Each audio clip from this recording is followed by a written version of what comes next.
በስመ አብ ወወልድ ወመንፈስ ቅዱስ አሐዱ አምላክ። የእግዚአብሔር ቤተሰቦች ድንግል ማርያም የአስራት ልጆች እንደምን እስከዚህ ሰዓት ቆያችሁ? አሜን። የአምላካችን የእግዚአብሔር ስሙ የተባረከ የተመሰገነ ይሁን።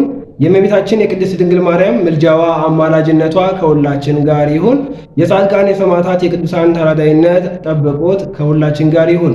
እንኳን አደረሳችሁ፣ እንኳን አብሮ አደረሰን።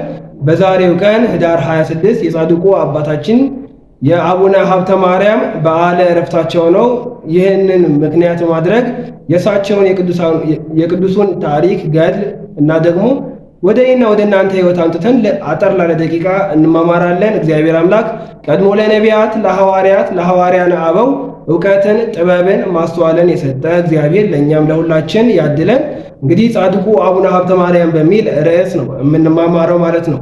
ጻድቁ አባታችን አቡነ ሀብተ ማርያም ማን ናቸው?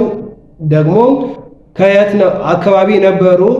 ስራቸው ምንድን ነበር የሚለውን እስቲ ተራ በተራ እንመለከተዋለን ማለት ነው። ጻድቁ አባታችን አቡነ ሀብተ ማርያም ራዋይ በምትባል በስተ ምስራቅ ባለች ቦታ ላይ የተወለዱ ሰው ናቸው።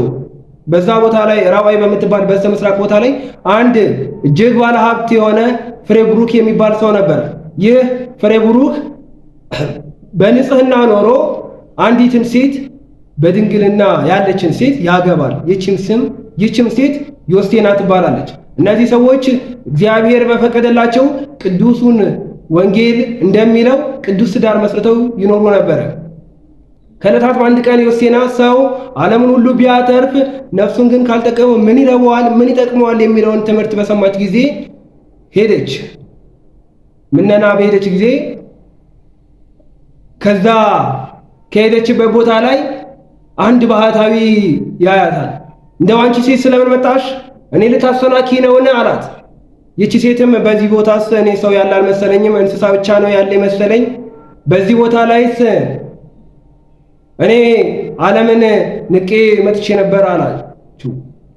በዚህ ሰዓት ይህ ባህታዊ እግዚአብሔር አምላክ በጸጋ ገልጾለት ከአንቺ ብሩህ ሰው ይወለዳልና ወደ ነበረው ወደ ትዳርሽ ተመለሽ ይላታል።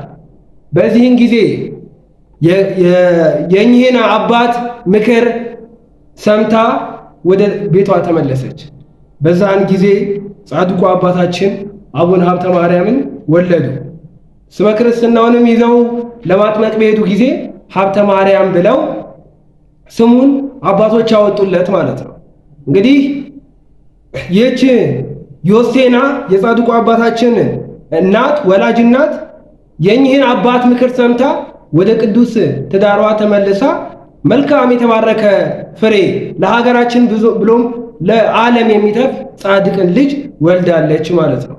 እንግዲህ ጻድቁ አቡነ ሀብተ ማርያም ገና በተወለዱ ሕፃን ሳሉ እግዚኦ መሐረነ ክርስቶስ፣ አቤቱ ክርስቶስ ሆይ ማረን ሲባል ሰምተው ይህች ጸሎትማ ትጠቅማለች አሉ። ይህች ጸሎትማ ትጠቅማለች ለያዛት ብለው ይህችን ጸሎት እየጸለዩ ማታ ማታ ማንም ሰው ያያቸው ይሰግዱ ይጸልዩ ነበረ። እግዚኦ መሐረነ ክርስቶስ እያሉ አቤቱ ክርስቶስ ሆይ ማረን እያሉ። እንግዲህ አስቧቸው፣ ገና ሕፃን ናቸው። በሕፃንነታቸው ብዙም ኃጢአት የለባቸውም። አዎ ግን ጸሎት ይጸልዩ ነበረ። እድሜያቸው ትንሽ ከፍ ሲል አባታቸው በግ እንዲጠብቅ እረኝነት ይልካቸዋል። በግ እየጠበቁ ሳለ በግ የሚጠብቁ እረኞች ከሌላ ቦታ ላይ ይዘው መጥተው እንካፈል እንብላ ይሏቸዋል። እኚህ ጻድቁ አቡነ ሀብተ ማርያም እንዲህ አሉ፣ ከየት እንዳመጣችሁት አላቅም። ስለዚህ ከየት እንዳመጣችሁት በማላውቀው ነገር ላይ አልሳተፍም፣ አልበላም አሉ። አያችሁ፣ እኔና እናንተስ እንብላ፣ እሺ፣ እንጠጣ፣ እሺ፣ ግን ከየት ነው የመጣው? የሰው እንባ አለበት፣ የሰው ደም አለበት፣ የሰው ግፍ አለበት፣ አንጠይቅም። ጻድቁ አቡነ ሀብተ ማርያም ግን ከየት እንደመጣ በማላውቀው ነገር ላይ አልሳተፍም አሉ። ቀጥሎ ጻድቁ አቡነ ሀብተ ማርያም ዝናብ እየመጣ ነውና ወደ ቤታችን እንግባ ይሏቸዋል። በዚህ ጊዜ ጓደኞቻቸው እረኞቹ ለኛ የማይታየን ዝናብ ለአንተ እንዴት ይታይሃል አሉት። እኔስ የድርሻዬን ነግሬያችኋለሁ ብሎ በጎቹን ይዞ ወደ ቤቱ ገባ። በቤቱ ሲደርስ በጎቹን በበረት ካስገባ በኋላ ኃይለኛ ዝናብ መጣ። እነዚህም እረኞች ከነ እንስሳዎቻቸው በዛው ኃይለኛ ዝናብ መታቸው። በሌላ ቀንም በእግረኝነት ሄዶ ሳለ ጻድቁ አቡነ ሀብተ ማርያም አንዱ እረኛ በጉልበቱ በጎቹን የሚጠብቅበትን ዱላ ይቀመዋል። ኧረ ተው በጎቹን የሚጠብቅበት ዱላ ነው መልስልኝ ይለዋል። አልመልስም ምን ታመጣለህ ይለዋል። ልክ ዛሬ አንዳንዶች እንደምንለው አዎ እኔ ዕውቀት አለኝ፣ በእውቀቴ የትም እደርሳለሁ፣ ስልጣን አለኝ፣ በስልጣኔ የፈለኩትን አደርጋለሁ፣ ገንዘብ አለኝ፣ በገንዘቤ ሁሉን ነገር ማስተዳደር እችላለሁ የምንል ሰዎች አለን። አዎ ለጊዜው ይመስለን ይሆናል። እግዚአብሔር ካልተጨመረበት ግን መጥፊያችንም ሊሆን ይችላል። ያ ሰው ጉልበት አለኝ ምን ታመጣለህ አለው ጻድቁ አቡነ ሀብተ ማርያም።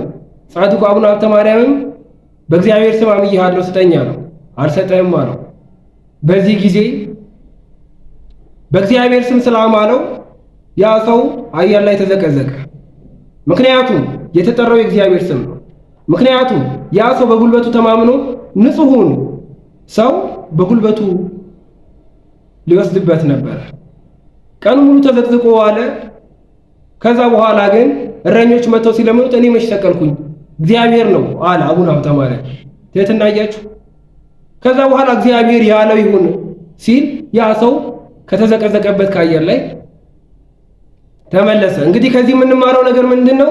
የሰውን ነገር በጉልበት በእውቀት መውሰድ አይጠበቅብንም። ምናልባት ጊዜው የኛ ነው ብለን ብዙ የኛ ያልሆኑ ነገሮችን ከሰዎች ላይ የምንወስድ ሰዎች፣ የሰዎች እንባ ያለብን ሰዎች ካለን ልንመለስ ያስፈልጋል ሁላችንም። አዎ ጊዜ ያልፋል፣ የማያልፈው እግዚአብሔር ነው። ዕውቀትም ያልፋል፣ ዕውቀትም ይሻራል፣ ስልጣንም ይሻራል። የማይሻረው ማን ነው? እግዚአብሔር ብቻ ነው።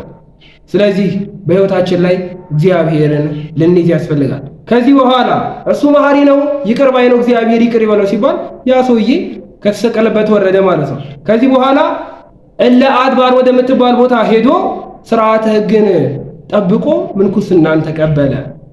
እግዚአብሔር አምላክ ከጻድቁ ረድኤት በረከት ያካፍላል።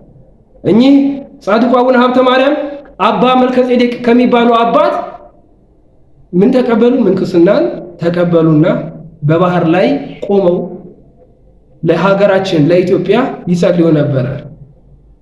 አዎ በባህር ላይ ማን እናስታውሳለን? ጻድቁ አባታችን አቡነ ገብረ መንፈስ ቅዱስ፣ ሌሎችም ብዙ ቅዱሳን አሉ። እኚህ ጻድቁ አባታችን አቡነ ሀብተ ማርያም ይጾሙ ይጸልዩ ነበረ። ከዕለተ ሰንበት ውጭ እህል አይቀምሱም ነበረ። ከዛ በኋላ ደግሞ የሰውን ምግብ መብላት አቁሞ ቅጠል ይመገቡ ነበረ። እንግዲህ ቅዱሳን ሲበቁ የዚህችን ዓለም ጣዕም ይንቃሉ። አዎ ክርስቶስን ይከተላሉ፣ ክርስቶስን ይመስላሉ። እንግዲህ ጻድቁ አባታችን ለሞት ምክንያት ሲሆናቸው ጊዜ ሲደርሳቸው ለሞት ምክንያት የሚሆን ቸነፈር መጣባቸው። በዚህ ጊዜ ቅዱሳን ጻድቃን መላእክት ሰማዕታትም መጥተው ወዳጃችን ሀብተ ማርያም ወደኛ ህብረት ልንወስድ ነው ብለውታል። በዚህ ጊዜ እግዚአብሔር አምላክም 7 ቃል ኪዳን ገብቶለታል። 7ቱ ቃል ኪዳኖች ምንድናቸው የሚለውን እናንጨርስ። 7 አክሊላትን አዘጋጅቼልሃለሁ ይለዋል። የመጀመሪያው ስለ ድንግልና።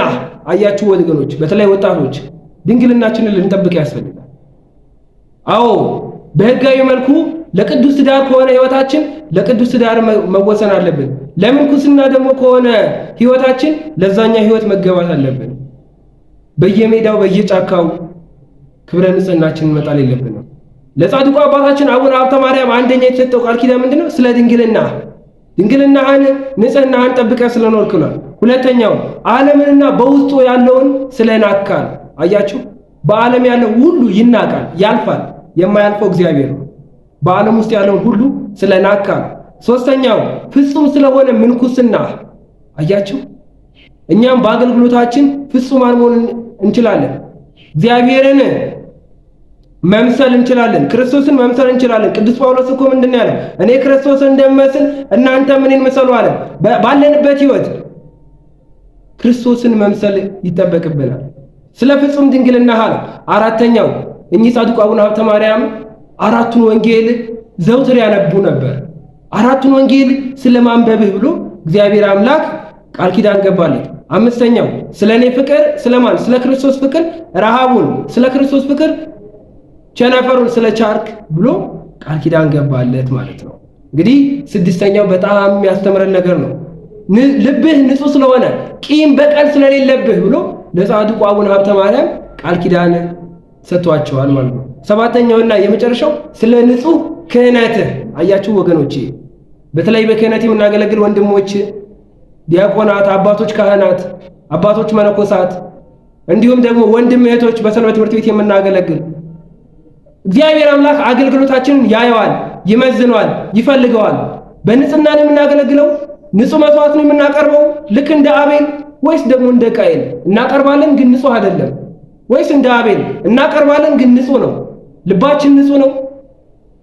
ይህን ነገር ሁላችንም ልናየው ያስፈልጋል። ንጹህ ልቦና እግዚአብሔር አምላክ ይፍጠርልን። ቅዱስ ዳዊት እንዳለው አቤቱ ንጹህ ልብን ፍጠርልኝ እንዳለው እግዚአብሔር አምላክ ለሁላችንም ንጹህ ልብን ያድለን። ከዚህ በኋላ ቃል ኪዳን ገብቶለት እግዚአብሔር አምላክ ያንተ ስምህን የጠራ ዝክረን የዘከረ ቤተክርስቲያንን ያሳነጸ ብሎ እግዚአብሔር አምላክ ቃል ኪዳን ገብቶለት በዛሬው ቀን ህዳር 26 በዓለ ዕረፍቱ ነው። እንግዲህ ከጻድቁ ከአባታችን ከአቡነ ሀብተ ማርያም የምንማረው በጣም ብዙ ነገር ቢሆንም ለመጠቆም ያክል ለወላጅ መታዘዝ ከእናቱ ስንጀምር እናቱ የእኚህን አባት ምክር ሰምታ ተመልሳለች። ሌላው ጸሎትን ማዘውተር። አዎ ፈተና ላይ ብንሆን ከፈተናም ብንወጣ በሚመች ቦታ ብንሆን በማይመች ቦታ ብንሆን በሀገር ውስጥ ብንሆን ከሀገር ውጭም ብንሆን ጸሎትን አለማቋረጥ። ሌላው ለወላጅ መታዘዝ ካልን በኋላ ጸሎትን አለማቋረጥ ካልን በኋላ የእግዚአብሔርን ሕጉን መጠበቅ፣ በንጽህና መኖር፣ በቅድስና መኖር። እግዚአብሔር አምላክ ከጻድቁ ከአባታችን ከአቡነ ሀብተ ማርያም ረድኤት በረከት ያካፍለን። ያስተማረን የመከረን የአባቶቻችን የእኛም አምላክ ልዑል እግዚአብሔር ስሙ የተባረከና የተመሰገነ ይሁን። ወስብሐት ለእግዚአብሔር።